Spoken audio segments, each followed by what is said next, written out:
అనుమతి లేని దీక్షలు చేస్తున్నారంటూ కూడా చెప్తూ ఉంది. అసలు దీక్షలకి అనుమతి ఉండాలా? మేము నిరసనలు చేస్తున్నాము అంటే అది విద్యార్థుల కోసం, అభ్యర్థులు ఎవరైతే ఉన్నారో వాళ్ళు జాబ్స్ వాళ్ళ కోసం వైసీపీ పోరాటం చేస్తుంది, ప్రతిపక్షంలో ఉన్నాం కదా, అది మా హక్కు అని వాళ్ళు అంటున్నారు. అయితే ఇక్కడ ఒకటే ప్రశ్న, నిరుద్యోగ సమస్యల చుట్టూ జరుగుతున్న ఈ రాజకీయ రచ్చ నిజంగా వాళ్ళకి ప్లస్గా అయ్యేటువంటి అవకాశం ఉందా, లేదంటే ఇది పార్టీల ఆధిపత్య పొర కనిపిస్తుందా అనే దానికి ఏం చెప్తారు?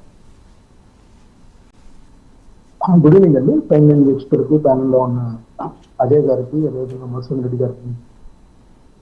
సో ఇది ప్రస్తుతం అంతా ఇది రాజకీయ రంగం మాటలో చెప్పాలి, డైరెక్ట్ విషయానికి వస్తుంది. ఇప్పుడు ఇది నిరుద్యోగులకి లేదంటే చదువుకున్న అభ్యర్థులకి, విద్యార్థులకి ఎంత మేరకు ఉపయోగపడుతుందో ఇది యాక్సెస్ తెలియదు. కానీ ఇది రాజకీయ రంగు పులుముతుందంటే ఎటువంటి సందేహం లేదు.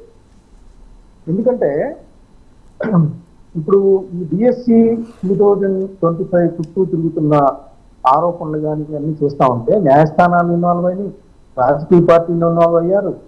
అదేవిధంగా ఇంకా ఇన్వాల్వ్ కాని ఎవరయ్యా అంటే అభ్యర్థులు. ఎవరైతే అన్యాయానికి గురయ్యారో వాళ్ళు ఎవరు బయటకు రావచ్చు, కారణాలు ఏవైనా కావచ్చు.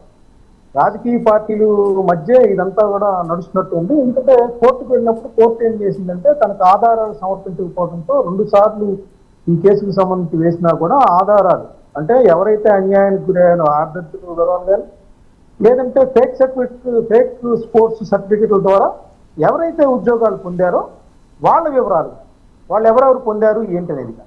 అదేవిధంగా పేపర్ లీక్ అయిందని ఇప్పుడు పత్రికల్లో డిబేట్స్ లేకపోతే యూట్యూబ్స్లో లేకపోతే సోషల్ మీడియాలో ఏదైతే ప్రచారం చేస్తా ఉన్నారో కోర్టు దగ్గర కానీ ప్రభుత్వం దగ్గర కానీ ఎవరు తీసుకెళ్తారు. ఇప్పుడు 2 అంశాలు సార్ దీనిలో. ఒకటి, దీనికి సంబంధించి ఏంటంటే 16,347 పోస్టులకు నోటిఫికేషన్ ఇచ్చారు. స్పోర్ట్స్ దానికి సంబంధించి ఏమో 431 పోస్టులు దానికి కేటాయించారు. దాంట్లో 382 మందిని మాత్రమే భర్తీ చేసుకున్నారు. ఇంకా దాదాపు 39 పోస్టులు దాదాపు ఖాళీగా ఉంచారు, ఏది స్పోర్ట్స్ కోటా కింద. రెండోది, ఇప్పుడు వైఎస్ఆర్సీపీ ఆరోపణలు ప్రధానంగా ఏంటంటే స్పోర్ట్స్ కోటాలో వాళ్ళకి కావాల్సిన వాళ్ళకి ఉద్యోగాలు ఇచ్చుకున్నారు అనేది ప్రధానమైన ఆరోపణ. వాళ్ళు కావాల్సిన వాళ్ళకి సర్టిఫికెట్లు ఇచ్చుకొని ఆ సర్టిఫికెట్ల ద్వారా టెట్ రాయకుండానే తీసుకున్నారు అనేది వాళ్ళు ఆరోపిస్తున్నారు. రెండోది ఏంటి, పేపర్ లీకేజ్.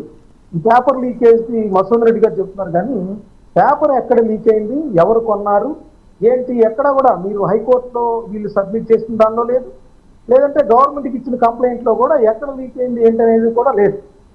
వాళ్ళు పేపర్ లీక్ అయింది, ఆ నవీన్ అనే అతను పాస్ అయ్యాడు, అతను ఎందుకు రాలేదు అంటున్నారు. నవీన్ ఎందుకు అంటే గవర్నమెంట్ దగ్గర నుంచి అతను పర్మిషన్ తీసుకోలేదు కాబట్టి అతను రిజెక్ట్ చేశారనేది కోనర్ శేఖర్ గారు అది ఏంటో చెప్పారు. ఓకే. సో ఇవన్నీ ఇట్లా ఉంటే హైకోర్టు దగ్గర ప్రూవ్ చేయటంలో వాళ్ళ ఎమ్మెల్సీ ఎవరైతే వెళ్ళారో అంతకుముందు ఒక 20 రోజుల ముందు ఒకసారి హైకోర్టుకు వెళ్ళారు, వేగ్గా వచ్చారు ఏంటంటే కొట్టేసింది, రిజెక్ట్ చేసింది. మళ్ళీ రెండోసారి వెళ్ళినా కూడా నేను ఇందాక ఏదైతే చెప్పానో అన్యాయానికి గురైన అభ్యర్థులు ఎవరు కనపడటం లేదు, అదేవిధంగా ఫేక్ సర్టిఫికెట్ల ద్వారా చేరిన వాళ్ళు కనపడట్లేదు. మరి ఇట్లా వస్తే నేను సిబిఐకి ఎందుకు ఇస్తాను? అసలు ఆధారాలు ఏమి లేనప్పుడు ఎట్లా వస్తారు? అసలు పబ్లిక్ ఇంట్రెస్ట్ లిటిగేషన్ పిటిషన్ లక్ష్యానికి తూట్లు పొడిచే విధంగా మీరు వచ్చారు కాబట్టి దీన్ని కూడా నేను ఒప్పుకోవట్లేదని చెప్పేసి చెప్పి. రెండోది, మధుసూదన్ రెడ్డి గారు ఇందాక పురుషోత్తం గారు పెట్టారన్నారు కదా, పురుషోత్తం గారు పెట్టిన దాని మీద హైకోర్టు రియాక్ట్ అయింది. 4 నెలల్లో అది ఫేక్ సర్టిఫికెట్ల ఆ ఒలింపిక్ అసోసియేషన్ జూడోకి సంబంధించి ఇచ్చింది, 4 నెలల్లో మీరు మాకు మళ్ళీ సబ్మిట్ చేయండి. కానీ దానికి సంబంధించి ఎక్కడ హైకోర్టు అప్లికేషన్ చేసిన పరిస్థితి లేదు. మధుసూదన్ రెడ్డి గారు చెప్పింది లేదు, ఆయన పురుషోత్తం గారు హైకోర్టుకు వెళ్ళారు, కోర్టుకు వెళ్తే కోర్టు అది నిజమా కాదా 4 నెలల టైం ఇచ్చి చెప్పమన్న పరిస్థితి. ఇంకోటి కూడా, అది 2017 నుంచి గ్రామ సచివాలయాలు కానీ, పశుసంవర్ధక శాఖకు సంబంధించి కానీ, లేదంటే ఇప్పుడు డిఎస్సికి సంబంధించి కానీ ఈ అన్ని పోస్టుల భర్తీల్లో ఆ ఒలింపిక్ జూడో సర్టిఫికెట్ పెట్టారనేది కూడా ఆయన చెప్పారు. నాట్ ఓన్లీ డిఎస్సి అండి, గ్రామ సచివాలయాలు, గ్రామ వార్డుకు సంబంధించిన ఉద్యోగాలు వాటిలో కూడా ఉండొచ్చని, అంతకుముందు పశుసంవర్ధక శాఖ ఉద్యోగాల భర్తీలో కూడా ఉండొచ్చు అనేది కూడా హైకోర్టు అదంతా కూడా పరిశీలించిన పరిస్థితి, నాట్ ఓన్లీ డిఎస్సి. ఇప్పుడు ఇంకా మీరు చెప్పారు దీని మీద ఉద్యమం చేస్తున్నారని. సో వైఎస్ఆర్సీపీ హైకోర్టుకి వెళ్ళింది, అక్కడ చతికిలు పడింది, దానిలో ఎటువంటి అనుమానం లేదు. మళ్ళీ ఫ్యూచర్లో ఇంకోసారి వెళ్తారా లేకపోతే సుప్రీంకోర్టుకి వెళ్తారా, వాళ్ళ న్యాయ పోరాటం చేస్తానని ప్రకటించారు జగన్ గారు. అయితే ఇప్పుడు మనం విషయానికి వస్తే ఇప్పుడు ప్రజల మధ్య వాళ్ళు నిరసన వ్యక్తం చేస్తున్నారు. ఖచ్చితంగా ఎక్కడైనా సరే పర్మిషన్ అయితే తీసుకోవాలి. ఇప్పుడు రాజకీయ పార్టీలు అనేవి ఏంటంటే, ఇప్పుడు జగన్ గారు శ్రీకాకుళం వెళ్ళారు, ఆయన 8 వాహనాల్లోనే వెళ్ళమంటారు, అక్కడ జనాలు ఎక్కువ వచ్చేస్తారు. అది సాధ్యమయ్యే పని కాదు ప్రాక్టికల్ గా. ఆ ఎస్పీ గారు చెప్పినట్లు ఎక్కడా కూడా ఏ రాజకీయ పార్టీలు ఉన్నా కూడా అది వైలేట్ చేసే వెళ్తూ ఉంటారు. అంతెందుకు ఇప్పుడు జగన్మోహన్ రెడ్డి గారు అధికారంలో ఉన్నప్పుడు చంద్రబాబు నాయుడు గారు బయలుదేరుతా ఉంటే అసలు మీరు వెళ్తే శాంతి భద్రతలన్నీ విఘాతం కలుగుతాయి కాబట్టి ఇంట్లో పెట్టి తాళం ఇస్తారు ఆయన. చంద్రబాబు నాయుడు గారిని అడుగు కూడా బయట పెట్టడం. అదేవిధంగా మనకి మార్గాని భరత్ గారు ఇక్కడ నుంచి అమరావతి రైతులు రాజమండ్రి వెళ్తే ఇప్పుడు అన్నారు కదా ఇందాక మధుసూదన్ రెడ్డి అంటే మార్గాని భరత్ గారు అక్కడ రైతుల మీద దాడి ఇది కూడా డిబేట్లు పెట్టారు. అప్పుడు నన్ను కూడా పిలిచారు.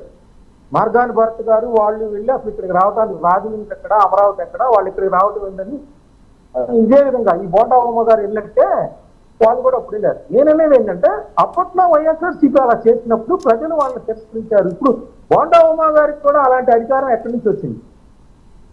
చట్టాన్ని చేతుల్లోకి ఎలా తీసుకుంటారు? బోండా ఉమ్మ గారు కావచ్చు, ఈ రోజు బుద్ధా వెంకన్న గారు పూర్ణానందంపేటలో కావచ్చు, వాళ్ళు ఒక నిరసన చేస్తున్నారు. మీ పోలీసు విభాగం ఉంది, మీరు అధికారంలో ఉన్నారు, అక్కడ వాళ్ళు రూల్స్ వైలేట్ చేస్తే వాళ్ళు వచ్చి అరెస్ట్ చేస్తారా లేకపోతే యాక్షన్ తీసుకుంటారు? బోండా ఉమా గారు బుద్ధా వెంకన్న గారు వెళ్ళి చట్టాన్ని చేతిలో తీసుకున్న వాళ్ళు అక్కడ నిరసన తెలియజేయడానికి వెళ్ళేది మీరు కూడా వెళ్ళి వాళ్ళు చేస్తుంది కరెక్ట్ కాదని మీరు కూడా శాంతియుతంగా పక్కన చేసుకోండి. అంతేగాని వాళ్ళు చేస్తున్న రోజే వెళ్ళి మరి అక్కడ పోలీసులు కూడా దాన్ని నివారించాల్సిన అవసరం ఉంది కదా. వాళ్ళు ఈ విధంగా రైట్ మస్తాన్ గారు, అలానే ఇప్పుడు మీరన్న పాయింట్ బేస్ చేసుకుని కూడా నిరసనకారుల్లో కొంతమంది అసాంఘిక శక్తులు ఉన్నాయని కూడా పోలీసులు అంటున్నారు. అది నిరూపించడంలో ఇంటెలిజెన్స్ ఏమైనా విఫలమైందా? అజయ్ గారి మాటలు తెలుసుకుందాం. రైట్, అనుమతి లేని దీక్షలు చేస్తున్నారంటూ కూడా నిరసనకారులు గొంతు నొక్కే ప్రయత్నం